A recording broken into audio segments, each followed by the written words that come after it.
Upaya pemerintah untuk menarik pajak dari Google yang menemui jalan buntu karena penolakan perusahaan raksasa internet asal Amerika Serikat tersebut seharusnya menjadi momentum terbaik untuk menata ulang kedaulatan pajak ataupun juga perpajakan di Indonesia. Lantas sejauh apa seharusnya pemerintah menata sistem pajak perusahaan multinasional di tanah air? Dan bagaimana sebaiknya penyelesaian win-win solution lah ya untuk kasus pajak yang melibatkan perusahaan penyedia layanan internet seperti Google misalnya? Kami akan bahas lebih dalam di segmen The Analyst.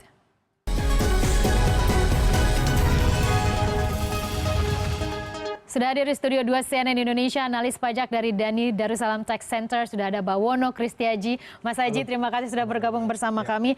Ini ramai sekali mengenai pajak Google. Saya pun browsing tentang kasus ini juga di Google juga sebenarnya. Oh iya, saya khawatir ini muncul menjadi top search ya.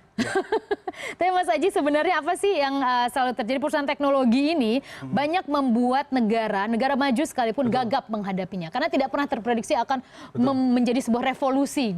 Bahkan menggambarkan revolusi di perpajakan. Untuk Google sendiri di Indonesia, apa sih masalahnya mengapa akhirnya Google itu awalnya disebutkan menolak diperiksa. Kemudian kita lihat lagi sudah sepakat akan bayar. Tapi datang lagi nih untuk tawar sehingga pemerintah akhirnya gerah juga. Apa sih sebenarnya yang terjadi? Oke, sebenarnya kita lihat dari yang global dulu ya. Jadi kenapa nih sebenarnya semua negara hampir sekarang berlomba-lomba mengejar pajak dari yang OTT ini, perusahaan yang bergerak di bidang digital ekonomi. Sebenarnya awalnya adalah ketidakmampuan dari setiap negara untuk bagaimana mengkoneksikan aktivitas bisnis dari perusahaan tersebut ke dalam yurisdiksinya. Kita bicara tentang perusahaan yang di bidang digital ekonomi adalah perusahaan yang secara fisik dia absen, tapi dia hadir secara teknologi dan segala macam jaringan. Dan dia bisa memonetisasi itu. Betul. Nah, ketika kita bicara tentang dia kehilangan keterhubungan atau nexus dari antar yurisdiksi dengan konten bisnisnya, ini akhirnya bagaimana setiap negara itu akhirnya berupaya memajaki mereka secara tepat.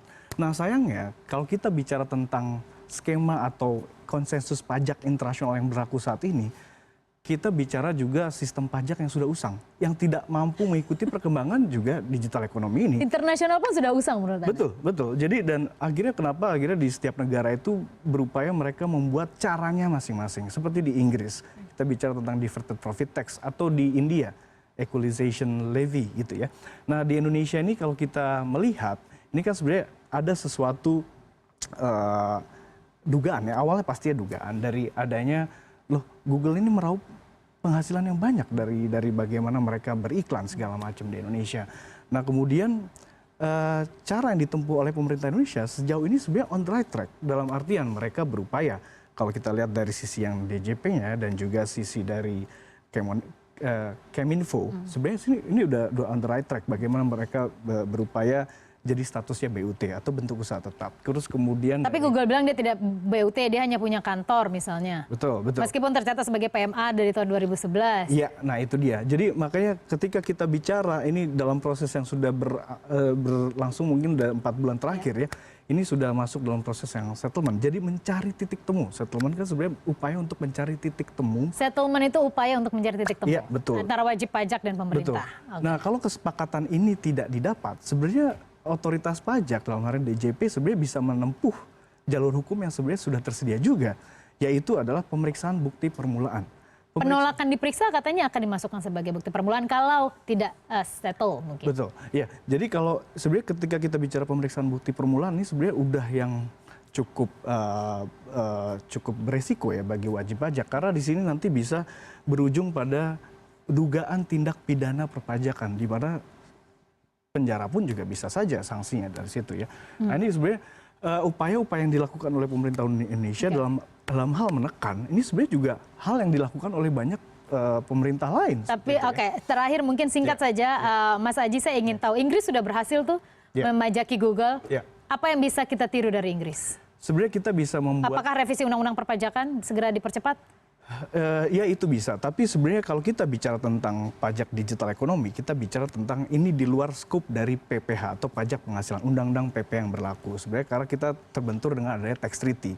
Jadi sebenarnya yang dilakukan oleh Inggris juga sebenarnya mereka membentuk jenis pajak baru. Ya makanya sering disebut Google Tax seperti itu ya. Nah Pemerintah Indonesia juga bisa untuk melakukan hal tersebut, tapi memang ini perlu dukungan pertama dari publik dan yang kedua dari parlemen. Parlemen ini kan sebenarnya yang bagaimana mereka menyusun segala macam, dan publik ini harusnya sebenarnya Bisa cepat tidak kalau kita membutuhkan parlemen? selama publiknya itu juga cukup cerewet ya, dalam artian mereka cukup concern terhadap masalah fair share tax allocation. Ini sebenarnya yang terjadi juga di India dan Inggris. Ini sebenarnya bisa mempercepat langkah atau penyusunan regulasi baru tersebut. Baik, Ya. jadi kita dukung sebuah bisnis yang fair di Ya. dalam negeri, pasar terbesar di Asia Tenggara. Pastilah Google Betul. enggan meninggalkan Indonesia. Mas Bawono Kristiaji dan analis pajak dari Darussalam Tax Center, terima kasih sudah bergabung bersama terima kasih kami di banyak. CNN Indonesia Business.